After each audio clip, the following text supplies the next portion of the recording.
The job of a police officer is never easy. Putting yourself at risk to maintain order and protect your town or city is a huge honor and responsibility. As such, they can be asked to carry out some truly horrific tasks. Be warned, this video is horrifying. And if you're not one for the very worst the world has to throw at you, best click away now. But without further ado, it's time to get comfortable and let the darkness take control. Number 1. We were called to an apartment, which was a reputed local drug den. A female we knew called and said that the male renter had been assaulted and she had ran. We got there and the door was bolted shut.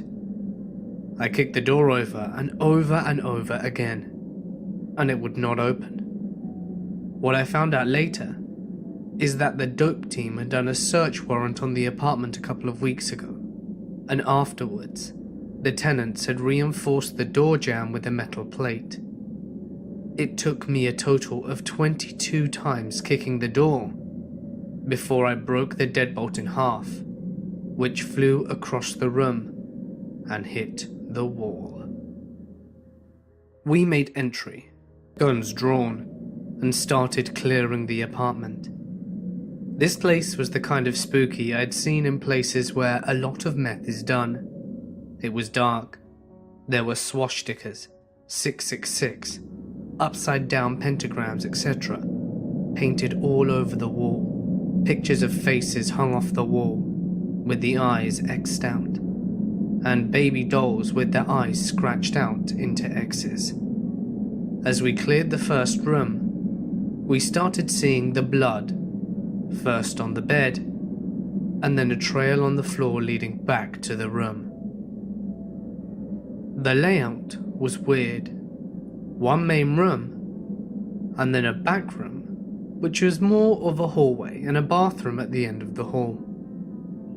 We followed the trail of blood down the hall to the bathroom door. In front of the door was the renter's dog, which was shaking uncontrollably and pissing all over the floor, scared out of its mind.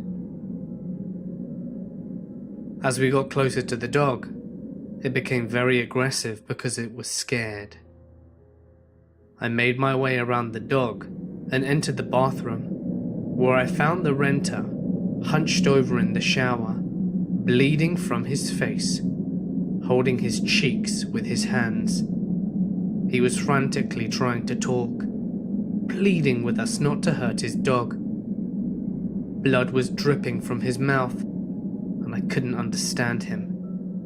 Then, I saw the extent of what had happened.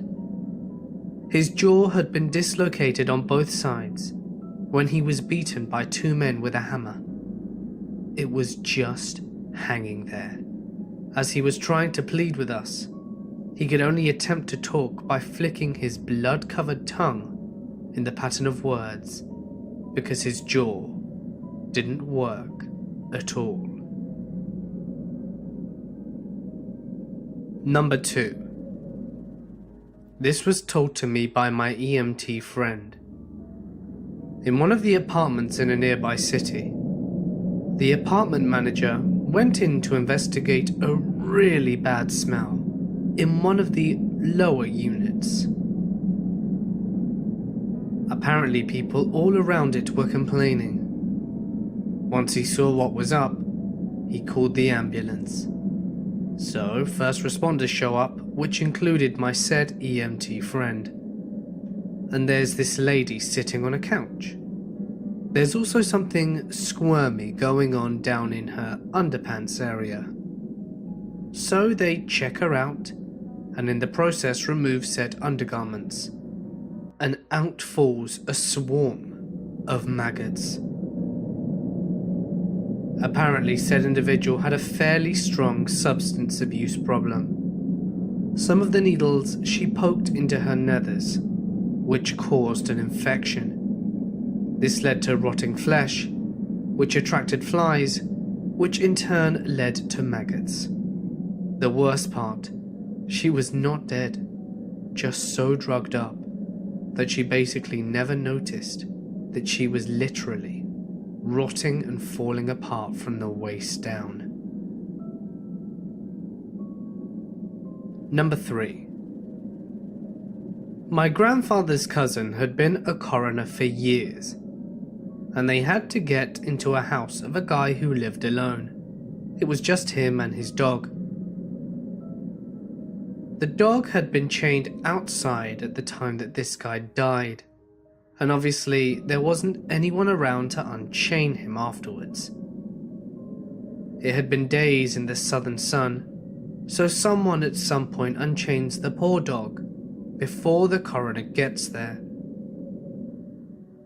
They have to hold onto his collar because he is frantic and desperate to get inside of the house. The coroner gets there, they bust the door open, and the dog manages to slip away from the person holding the collar.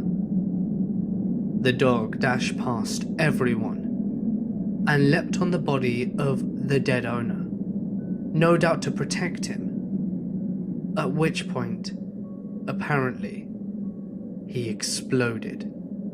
You may be wondering why. The bacteria in your gut that makes you fart starts eating your body after you die. They're still making a lot of gas, but now it doesn't have an easy way out. So the body fills with gas, and at the same time the skin is getting thinner and weaker. So the end result is basically a very grisly and foul-smelling flesh balloon, 5 to 6 feet long, and then along comes a dog with sharp scratchy claws, and boom, it was entrail confetti for everyone. Number 4. I spent my first year as a constable in an inner-city suburb of Queensland. Now, of the population of the area, something like 40% was reserved for government-commissioned housing for rehabilitated criminals and persons released from mental health assessment centres. So there was a share of creepy shit, but to be fair, for the most part, the people who we dealt with were more like cartoon characters than super shady creepy, but they had their moments. One guy that we had just met before decided one afternoon to start destroying shit in the commission setup of units he lived at. He was going crazy, kicking through latticing, throwing pot plants off buildings at passers-by, stealing and collecting people's shoes, smashing car windows and the like. After about 15 minutes of mayhem, he must have ran out of steam and gone back up to his unit. That's where we found him, and he decided to bung on a turn. He would just not stop screaming and bashing his head and face into any surface or object that he could find. Eventually we got a van with a pod and secured him. Then we went back into the house to try and figure out what had happened. The house were like a cluster bomb had gone off. Somehow he had fit 2 coils trolleys inside and was using them as furniture. The whole place stank of rotting food and shit, and on the coffee table, if you can call it that, there were a series of scrawled notes of just expellatives. Again, not massive mental function with this guy, as well as a wooden box. Inside the wooden box were about 100 small clip-seal bags. Over half of the bags had a brown granular organic material in them, and the others had clear crystal-like stuff in them. The brown bags were somewhat organised from the smallest to the largest staples. Now, with the type of people we had in the area, we had all sorts of wonderful ways these people got high. We were used to seeing weird shit that people would ingest, so we didn't recognise these bags, but were quite confident that they were a narcotic of some kind. So, of course, we examined the bags and their contents, and there's enough to test if need be. So I go to get one of the bags and empty its contents to see it better. So these samples of brown material, they've got flecks of colour and little tendril-like hairs, not unusual for plant derivatives to have, but I've never seen it before. So I'm looking at it, I'm holding it, talking to my partner that it may be a really coarse hash derivative, or byproduct of production or something else, and how this might potentially explain why the guy went nuts. The dog unit officer who assisted with the arrest comes in. He sees the scene, looks at the coffee table, and looks at the bags, looks at me holding at the contents of one in my palm, and straight away goes, "That guy's got golden staff. He's been collecting scabs." This guy had been picking at a golden staph infection on his leg, collecting the scabs, organizing them into smallest to largest, and then eating them. The small yellow crystals, snot and crust from his nose, with the same end goal. I bought shares in Purcell hand sanitizer after that. Number 5. I got dispatched to a call. The daughter had tried to reach her elderly mother and couldn't make contact. For the most part, these usually end badly. We got to the location of the house, and we had received written authorization from the daughter to make forced entry at the front door. We asked the daughter to wait by the squad car and had the fire department spreading the door frame open. Immediately, I noticed the smell and began to search the house. I found her mother in the kitchen, laying on the open door of the oven. Half her face and hair were burnt off, and the oven was still on, cooking her. Apparently, we found out from the daughter that the mother used the oven for heat and had a heart attack and fell on the oven door. Best thing I can say is that it looked like Harvey Dent from the Nolan Batman film. Number 6. I got a call from a woman screaming from an abandoned apartment, saying that she was being tortured and killed. My partner and 4 other officers and I had to search every room and door in what looked like a college dorm. All the doors faced inward, and there was absolutely no way of knowing where the screams were coming from. My partner found the woman covered in her own blood, running out of an apartment. I held the apartment door whilst he ran her down. Scariest call of my life. Turns out she was tripping on PCP and had been cutting herself. There was no way of knowing that until we searched the apartment, and I swear that Michael Myers, Krueger, or Chucky were waiting behind every door in that apartment, just waiting to stab me. It was an awesome time. Number 7. My uncle is a cop and likes to tell the story of the time he showed up to arrest a 15-year-old who skipped school to throw rocks through some cars and steal things inside them. He gets there and knows the kid.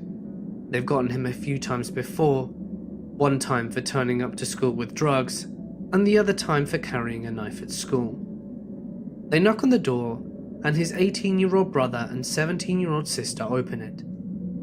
The cops kindly tell them what they want, and the duo then respectfully tells them to piss off.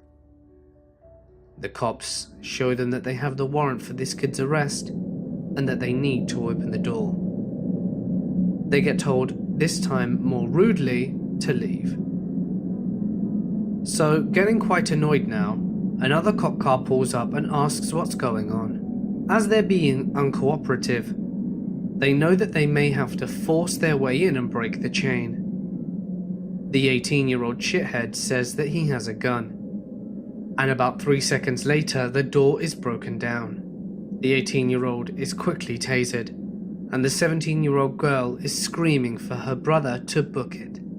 So he jumps out the window and manages to get away for now. The brother is thrown in the cop car, and the 17-year-old very cleverly slaps one of the officers in the face and ends up getting the same free ride and a new pair of bracelets. They then call the property manager to get permission to enter the house and complete the investigation. The second floor reeks.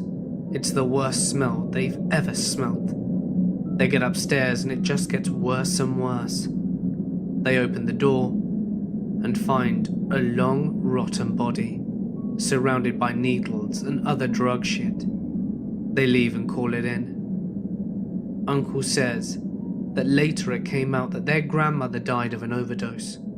The mother was in jail for stabbing up some guys, and the kids never reported the grandmother being dead, so that they could keep cashing in her social security checks.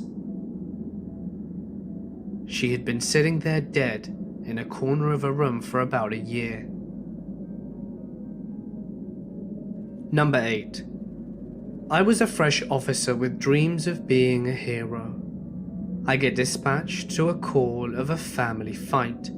Not wife or husband, but brother-sister. The female was reporting the male had attacked her. I arrived and located the female and the male.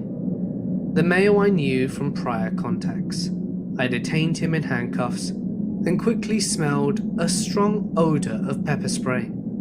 I found out that after the male knocked off the female's weave, she pepper sprayed him. I knew there were different types of pepper spray, like gel, and I'm walking around the house taking photos for my investigation and assessing the property damage. I noticed that in his room, the odor of the pepper spray was extremely strong and made my eyes sting and water instantly, with a decent amount of stinging sensation. The fumes had made it incredibly hard to breathe and left me without the ability to breathe at points, requiring me to leave the room to get fresh air. I then find a brownish gel substance all over the walls in the shape of handprints. I photographed the evidence and determined that it was the pepper gel that the male suspect was wiping off his face onto the wall. I found it odd that it was all over the walls and covered the room. I thought this chick dusted him with the entire can of pepper gel, and after some investigation, I took the male to jail. I responded to the same house several days later for an unrelated medical issue. There were more family members at the house, and the male was still in custody. I was having a conversation with the family as the hero firefighters were saving the day. I inquired if they had fully cleaned up the pepper spray from the male's room, and they gave me a strange look and told me that there was none in there. I told them about the gel that was on the wall, and then I sat there in horror as they explained to me that this man had been, for years, ejaculating on his walls and playing with it, and the gel was in fact the fumes that were released after years of accumulation. My God, was it foul. Number 9. A former officer of the law told this to me years ago. The officer had responded to a parent's call to arrest their son, who they were convinced had relapsed on meth. What had tipped them off was that the son had started blasting both thrash metal and porn on max volume from his bedroom and locked himself inside. Communication with the kid was impossible with the noise. However, the officer's partner had been able to glance into the kid's window and can see that he was sitting motionless in front of his computer. He was shirtless, but otherwise everything seemed rather normal. With permission from the parents, the officer decided to push through the lock. Moans and groans and relentless guitars deafened the ears. The only light illuminating the room was the bluish hue of the computer monitor. The kid's face was a disoriented grin, stretching to his lips' furthest limits. He wasn't shirtless. He was in fact naked and drenched in sweat. In his right hand, cupped like a chalice, were his testicles, which he had ripped off in a flurry of drug-induced self-mutilation. Number 10. I was taking this law class, and my professor brings in a cop to talk about points of law. At one point, the cop shows the class a picture of a man who committed suicide by a gun. "Can you see what color his eyes are?" he asked. Of course no one can, and after some dumb stares, the cop says, "Blue. One blue this way, the other blue that way." The whole class groans and raises her. The whole class then groans, so I raise my hand and say, "Obviously you have thicker skin about this story than anything we do, but have you ever seen anything that got to you?" The cop then got very serious and told us this story. A local family, 2 brothers, both very young, every Saturday morning, the older brother would get up early and make toast, and both he and his younger brother would sit in front of the TV, munch some toast, and watch Saturday morning cartoons. This one Saturday, the older brother didn't want to get up and make toast, so the younger brother decided to try it for himself. He apparently went to the kitchen and put the bread in the toaster and then pulled the switch down. He didn't notice how close the toaster was to the kitchen window curtains, and to make a long story short, the house caught fire and the parents barely made it out alive with their eldest son. By the time the police officer arrived, the younger boy was dead, burnt to death in the living room. The officer said he must have set the toaster and went into the living room to watch TV and wait for his older brother to wake up and join him. The officer said that the window nearby had collapsed from the heat and melted around the little boy.